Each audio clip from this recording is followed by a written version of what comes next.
kalau kita melihat seperti ini, itu tumbuhan itu dia Bapak Ibu sekalian dia mengeluarkan ya bahan-bahan tadi ya. Contoh mungkin kalau kita lihat gaharu lah, misalkan paling gampang gaharu.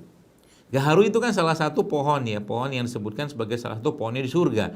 Bahkan gaharu itu minyaknya atau pedupaan gaharu itu dipakai oleh orang-orang yang pertama kali ketika mereka sudah masuk surga, pertama kali mereka dikasih dupa, dupanya itu terbuat dari pohon gaharu itu atau minyak dari gaharu itu. Nah, gaharu itu Anda bayangkan pohon gitu ya, pohon itu pohon besar lah gaharu gitu kan. Kemudian untuk mendapatkan kayu gaharu tadi, itu si gaharu itu baru disebut gaharu kalau seandainya dalam pohon tadi ada kuman atau bukan kuman atau kumbang lah ya seperti itu, hewan yang menginfeksi kulit si gaharu tadi, kemudian gaharu tadi akan mengeluarkan resin. Resin itu bahan kimia lah ya yang ada pada batang pohon tadi, dan itu akan membuat di situ akan tampak seperti beralur-alur, berulir-ulir ya, kemudian warnanya sedikit berubah dan ada guratan-guratan. Itu resinnya itu sudah mulai keluar kalau seandainya si kumbang tadi sudah melukai pohon tadi.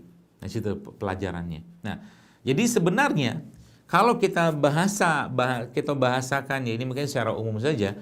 Kalau kita bahasakan, berarti cara kita untuk mendapatkan kekuatan ya, imunitas yang terbaik dari makanan-makanan yang tumbuh di muka bumi ini sebenarnya adalah dengan menggunakan atau dengan mengkonsumsi semua bagian yang ada pada tumbuhan atau mungkin hewan tadi. Bahkan begini, mungkin ibu-ibu atau mungkin saya tanya kepada Anda, pernahkah Anda mendengar tentang butter ya? Atau kita selama ini kan tahunya mentega awam atau mungkin mentega yang sering kita dapatkan itu. Yang mentega itu sebenarnya kan dibuat dari lemak ya, lemak yang berasal dari minyak nabati ya. Nah, tapi minyak nabati atau lemak dari minyak nabati ini itu sebenarnya dia gampang sekali teroksidasi, dan ternyata dia ketika dipanaskan ya itu mengalami oksidasi dan menjadi lemak tidak sehat ya. Jadi salah satu sumber lemak yang tidak sehat itu adalah mentega-mentega yang berasal dari minyak nabati, disitulah.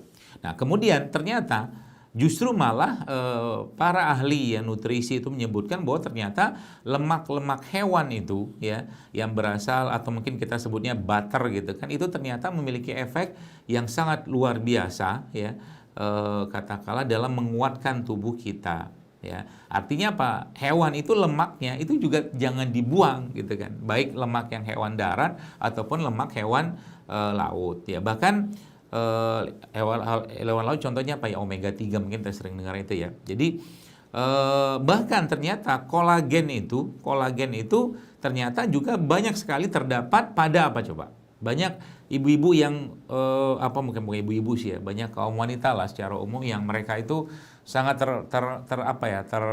terobsesi katakanlah dengan kata-kata kolagen ya, kolagen.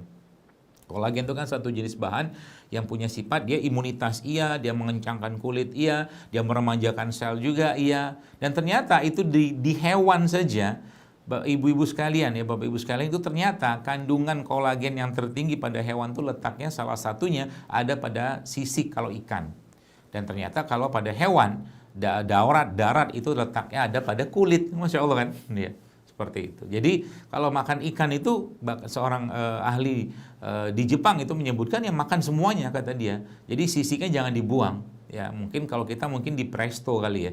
Atau kalau enggak nanti sisiknya itu diambil ya, misalkan diambil kemudian dibikin bubuk. Nah bubuknya itu bisa dipakai nanti mungkin dibikin makanan lah seperti, karena itu tinggi kolagen seperti itu. Jadi bahasa whole food ini ya, inilah yang sebenarnya kekuatan yang ada baik pada hewan atau tumbuhan gitu ya, khususnya mungkin pada dalam hal ini tumbuhan yang kita bahas ini yang kita makan seutuhnya ya. Jadi mungkin kalau kita makan apel kita tahu ya, ini kita tidak bicara tentang apel yang disemprot ya, atau apel-apel yang berlimpah pestisida ya, atau mungkin semprotan-semprotan sintetik atau logam berat di sana. Tapi yang saya bahas ini apel-apel yang sehat atau sayur-sayur sehat ya, katakanlah atau mungkin buah-buahan yang sehat yang bebas residu tadi ya, logam berat dari pestisida tadi. Nah, jadi bahasa whole food di sini artinya kalau kita mau mendapatkan utuhnya komponen yang ada pada tumbuhan tadi itu, maka makan seutuhnya.